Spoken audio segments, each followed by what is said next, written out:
Hello students, now I am going to continue the next series. इसके अंदर अपन पढ़ेंगे क्लास 8th की मैथ्स बुक की exercise number 2, that is chapter linear equation in one variable. उसकी exercise number 2.1 की कुछ क्वेश्चंस अपन solve करेंगे। इससे पहले कुछ इंपॉर्टेंट चीज़ों के ऊपर डिस्कस करेंगे कि ठीक है, लीनियर इक्वेशंस के लिए कोफिशिएंट, डिग्री वगैरह क्या होती है, तो ये बहुत ही ज़्यादा ज़रूरी है। ये भी कई बार क्वेश्चंस पूछ लिए जाते हैं। कोई इक्वेशंस आपको दे लिया, पूछ लिया कि इसकी डिग्री क्या है, इसका कोएफिशिएंट क्या है, वगैरह वगैरह। ठीक है, तो आप देखिए एक चीज़ ध्यान रखना, लीनियर इक्वेशंस की डिग्री जो होती है वो डिग्री हमेशा 1 होगी। तो समझते हैं कि डिग्री होती क्या है। तो देखिए डिग्री का मतलब होता है किसी भी इक्वेशंस के अंदर मैक्सिमम पावर जो वेरिएबल की जो होती है उस वेरिएबल की मैक्सिमम पावर होती है, वो उसकी डिग्री कहलाती है। ठीक है, इतना थोड़ा ध्यान रखिए। बाकी कोएफिशिएंट क्या होता है उसके ऊपर बात करेंगे। तो डिग्री को समझेंगे और कोएफिशिएंट समझेंगे, उसके बाद इनको सॉल्व करेंगे। तो आप देखिए यहाँ पर आप देखिए वेरिएबल क्या है, तो वेरिएबल एक ही है, एक्स है। अच्छा, पूछा जाएगा मैंने क्या बताया डिग्री क्या होगी, तो यहाँ पर डिग्री 2 होगी। पूछो क्यों, तो देखिए डिग्री 2 क्यों होगी, तो मैंने क्या बताया डिग्री का मतलब होता है मैक्सिमम पावर। मैक्सिमम पावर कितनी है, तो यहाँ पर x की पावर 1 है। यहाँ पर अगर कुछ भी नहीं तो यहाँ पर x बराबर x की पावर 0 है। तो मैक्सिमम पावर कितनी है 2। तो जो मैक्सिमम पावर होती है किसी भी वेरिएबल की वही उसकी डिग्री कहलाती है। ठीक है, गॉट इट। नेक्स्ट अगर यहाँ पर बात करें तो यहाँ पर डिग्री कितनी है, तो यहाँ पर x की पावर कितनी है 3। तो डिग्री यहाँ पर है। इसकी बात करें तो यहाँ पर जो डिग्री जो है, ठीक है, वो 3 होगा माय डियर स्टूडेंट्स। ठीक है। अच्छा, डिग्री क्या नहीं हो सकती, तो ध्यान रखना डिग्री हमेशा होल नंबर होगा, ध्यान रहे। अगर मैं बोला मान लो, ठीक है, मैंने ये लिखा, तो ध्यान रखें ये डिग्री नहीं कहलाएगी कभी भी। डिग्री जो होती है वो हमेशा होल नंबर होना चाहिए। होल नंबर का मतलब हो गया, हो सकता है 0, 1, 2, 3 इस तरीके से पॉजिटिव में होना चाहिए।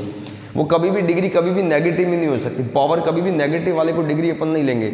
ऐसा नहीं कि यहाँ पर मान लो यहाँ पर दे रखा है -2, तो ये डिग्री नहीं कहलाएगी -2। तब इसकी डिग्री क्या कहलाएगी, तब इसकी डिग्री 1 कहलाएगी।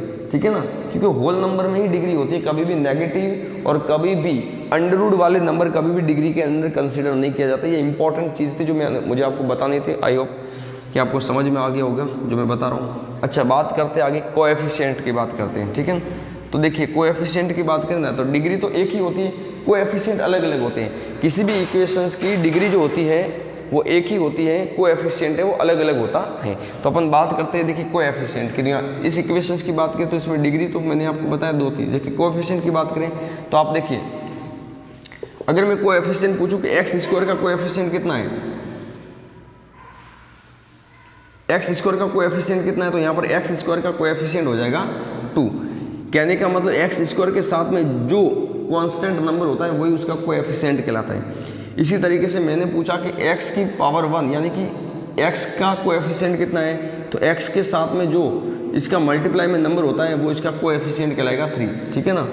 इसी तरीके से मैंने कहा यहाँ x की, यहाँ पर कुछ भी, ये तो चलो कुछ भी नहीं ले सकते नंबर वगैरह। नेक्स्ट अगर यहाँ पर भी बात करें माय डियर स्टूडेंट्स, पूछा कि x³ की कोएफिशिएंट कितना है, तो 6। x² का कोएफिशिएंट कितना है, तो -2। x का कोएफिशिएंट कितना है, तो +3। इस तरीके से आप बता सकते हैं। तो यहाँ पर मैंने पूछा कि बताइए x² का कोएफिशिएंट कितना है, तो ये -2 आ जाएगा। तो ये -2 इसका कोएफिशिएंट होगा। ठीक है, जबकि इसकी डिग्री की अगर बात करें ना, तो डिग्री हमेशा किसी भी इक्वेशंस की एक ही होती है। तो उस वेरिएबल की मैक्सिमम पावर देख ली वो डिग्री हो जाएगी। तो मैक्सिमम पावर कितनी आ रही है 3, तो ये इसकी डिग्री हो जाएगी। ठीक है ना। आई होप कि आपको समझ में आया। अच्छा, एक इंपॉर्टेंट चीज़ जो मैंने आपको बताई थी वो ऊपर वाली, उसको थोड़ा ध्यान से समझना। मैंने क्या बताया कि जो भी लीनियर इक्वेशंस होती है उसकी डिग्री हमेशा 1 होती है। तो आप देखिए डिग्री हमेशा वेरिएबल की होती है, तो यहाँ पर वेरिएबल के अंदर पावर कितनी है 1। ठीक है, तो हमेशा डिग्री जो होती है लीनियर इक्वेशंस, तो लीनियर इक्वेशंस की डिग्री हमेशा 1 होती है। तो यहाँ पर डिग्री आप क्या बोलेंगे, ठीक है, डिग्री यहाँ 1 बोलेंगे। ये लीनियर इक्वेशंस है, ठीक है, क्योंकि इसके अंदर 1 वेरिएबल है और इसकी डिग्री 1 है, इसी वजह से इसको अपन कह सकते हैं इक्वेशन कैसे लीनियर इक्वेशंस है। ठीक है, आई होप कि इतना आपको समझ में आया। कुछ आपके एक्सरसाइज के यहाँ पर क्वेश्चंस दिए हुए, मैं उनको फटाफट करते हैं। ठीक है, चलिए अब ज़्यादा देर नहीं करते, अपन फटाफट क्वेश्चंस को सॉल्व करें। देखिए पहला क्वेश्चन है x - 2 = 7। कैसे सॉल्व करना है ये इक्वेशंस पे आपको पता चल गया। पहले स्टेप में इस तरीके से आपको लिखते जाना है। ठीक है, वेरिएबल इक्वल टू कॉन्स्टेंट हमेशा आप लिखिए, variable equal to, while you solving the any equation, हर स्टेप्स के अंदर स्टार्टिंग में तो आपको लिखना है वेरिएबल इक्वल टू कांस्टेंट। कहने का मतलब सारे वेरिएबल इक्वल के इस साइड, सारे कांस्टेंट इस साइड भेजना है। तो यहाँ पर वेरिएबल क्या x, और इसको इधर भेजेंगे तो ये 7, ये माइनस का इधर जाके प्लस का हो जाएगा तो 2। तो कहने का मतलब यहाँ हो जाएगा x बराबर 9, ये आपका आंसर हो जाएगा माय डियर स्टूडेंट। ठीक है, तो इस तरीके से। नेक्स्ट इक्वेशन नंबर सेकंड है आपका, वो है 3/7 बराबर x प्लस 17/7। मैंने क्या बताया, variable equal to constant, variable equal to constant. ठीक है, तो कैसे करेंगे अपन, सारे वेरिएबल इधर लेके आएंगे तो ये हो जाएगा 3/7 माइनस 17/7।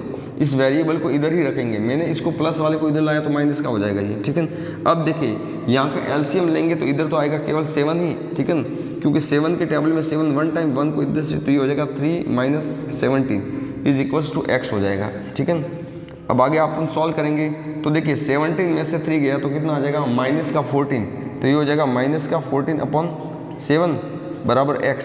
ठीक है, बराबर x हो जाएगा, ये से कट जाएगा तो फाइनली आपके पास जो आंसर हो जाएगा x बराबर माइनस का 2, ये x बराबर माइनस का 2 आपका आंसर हो जाएगा। ठीक है ना, इस तरीके से तो आपको सॉल्व करना है। नेक्स्ट अपन बात करते हैं 3, क्वेश्चन नंबर 3 दिया हुआ आपको 2x/3 बराबर 18। मैंने आपको क्या बताया है, जब भी ऐसा हो तो ऊपर वाले आपस में, नीचे वाले आपस में कट सकते हैं। यहाँ पर कुछ भी नहीं है तो यहाँ पर आप 1 मान सकते हैं, तो 2 के टेबल से काटिए 9 बार, तो ये हो जाएगा x/3 बराबर 9। ठीक है, तो इस तरीके से क्या करना है, क्रॉस मल्टीप्लाई करना है, इसका इससे, इसका इससे, तो ये x बराबर हो जाएगा 9 × 3, तो ये हो जाएगा 9 × 3 = 27, तो x का मान आ जाएगा आपके पास 27। ठीक है, अच्छा एक और चीज़ ध्यान रखना, इक्वेशंस को आप वेरीफाई भी कर सकते हैं। वेरीफाई कैसे करना होता है तो मैं बता देता हूँ यहीं पर। देखो वेरीफाई करने का तरीका होता है left hand side equal to right hand side. ये हमारा लेफ्ट हैंड साइड कहलाता है और ये हमारा कहलाता है राइट हैंड साइड।